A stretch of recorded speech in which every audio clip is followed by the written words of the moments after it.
যারা এসএসসি পরীক্ষা দিতেছো 2026 সালে, তো তোমাদের জন্য বলা যায় এটা খুশির সংবাদই। মোটামুটি সম্পূর্ণ খুশির সংবাদ না হলেও কিন্তু অল্প হলেও কিন্তু এটা কিছুটা খুশির সংবাদ এটা বলাই যায়। কারণ যারা এবারে এসএসসি পরীক্ষা দিতেছো, বর্তমানে যে পরিস্থিতি চলতেছে এবং সকল শিক্ষার্থীদের একটাই দাবি, পরীক্ষা স্থগিত হোক। কারণ যে খারাপ যে আবহাওয়া, এই আবহাওয়ার জন্য বৃষ্টি বা কাদা বা পানির জন্য কেন্দ্রে অনেক শিক্ষার্থী, এমনকি কালকে যে গতকালকে পরীক্ষা হয়েছিল 11,000 প্লাস শিক্ষার্থী পরীক্ষা দিতে অংশগ্রহণ করতে পারে নাই। তো এটা মোটামুটি একটা বড় অংশ। তো এই জন্যই বলা যায় যে সর্বশেষ আপডেট যেটা দিছে আন্তঃশিক্ষা বোর্ড যে সমন্বয় কমিটি যেই এটা দিছে, এটা হচ্ছে বৈরী আবহাওয়ার মধ্যেও এসএসসি ও সমমান পরীক্ষা চালু রাখা যৌক্তিকতা স্পষ্ট করেছে বাংলাদেশ আন্তঃশিক্ষা বোর্ড সমন্বয় কমিটি। পরীক্ষার্থীদের শিক্ষাজীবন সচল রাখা, যথাসময়ে ফলাফল প্রকাশ, শিক্ষাবর্ষের ক্যালেন্ডার ঠিক রাখা এবং উচ্চশিক্ষায় ভর্তি প্রক্রিয়া নিশ্চিত করার স্বার্থে সরকার এই সিদ্ধান্ত নিয়েছে। তো যেই কথাটি বলতে চাচ্ছিলাম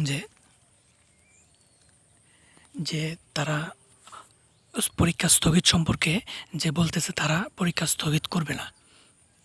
এটা তাদের সর্বশেষ যে আপডেট, এটা তারা পরীক্ষা স্থগিত করবে না। কিন্তু এই কালকে বা এর আগের দিন যেই পরিস্থিতি খারাপ এবং আজকে যেরকম আবহাওয়া, এর ভিতরে শিক্ষার্থীরা যেই বিভিন্ন জায়গায় তাদের পদত্যাগ বা শিক্ষামন্ত্রী পদত্যাগ বা এই পরীক্ষা স্থগিতের জন্য যেই মিছিল বা যেই আন্দোলনটা তারা শুরু করতেছে, এইটার উপর ভিত্তি করে উপরে কর্তৃপক্ষ তারাও কিন্তু নড়ে চড়ে বসেছে।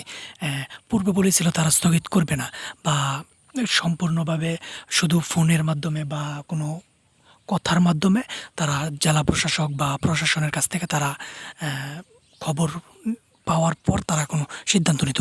কিন্তু এই সকল শিক্ষার্থীদের ক্ষোভ এবং অভিভাবকদের ক্ষোভ, এটার উপর ভিত্তি করে এখন তারা নড়েচড়ে বসেছে। কারণ নড়েচড়ে বসেছে এই জন্য তারা বলেছে যে স্থগিত করবে না। কিন্তু তারা প্রতিটা কেন্দ্রের প্রতিটা দায়িত্বপ্রাপ্ত কর্মকর্তা যারা আছে তাদেরকে বলতেছে, যদি কোনো প্রতিষ্ঠানে পানি থাকুক, কাদা থাকুক, এমনকি আবহাওয়া যদি ওই অঞ্চলে খারাপ থাকে, শুধু ফোনের মাধ্যমে বা কথার মাধ্যমে না, তাদেরকে বলতেছে প্রত্যেকটা কেন্দ্রের মধ্যে নির্দেশনা দিয়েছে উপর থেকে, ভিডিও বা ছবির মাধ্যমে যেভাবেই পারুক, অর্থাৎ ওই কমিটিকে যেন খবরটা পৌঁছে দেয় কোন এলাকার কোনো পরিস্থিতি, এমনকি শুধু স্কুল কলেজ মাদ্রাসা শুধু গেটের ভিতর পর্যন্ত না, এমনকি আশপাশের যে রাস্তাগুলো আছে, এই রাস্তাগুলো কি শুকনো নাকি পানি ভরা নাকি কাদা, এগুলোও নির্দেশ দিয়েছে দ্রুত সময়ের মধ্যে ভিডিও ফুটেজ তৈরি করে তাদের যেই কমিটি আছে, সমন্বয় কমিটি, ওদের কাছে পাঠানোর জন্য।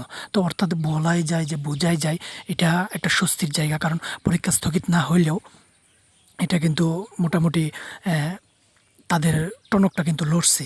তারপর বলতে গেলে তারা কিন্তু পরবর্তী আরেকটা নির্দেশনা দিছে। এই নির্দেশনার মাঝে বলছে যে যদি কোনো কেন্দ্র বা প্রতিষ্ঠান এইরকম আবহাওয়া বা কাদা বা বৃষ্টি পানিতে যদি অসচল থাকে, তাহলে ওই জেলা প্রশাসক বা প্রশাসনকে এই ক্ষমতাটা তারা দিয়ে দিছে যে যে কোনো সময় তারা পরীক্ষা স্থগিত করতে পারবে।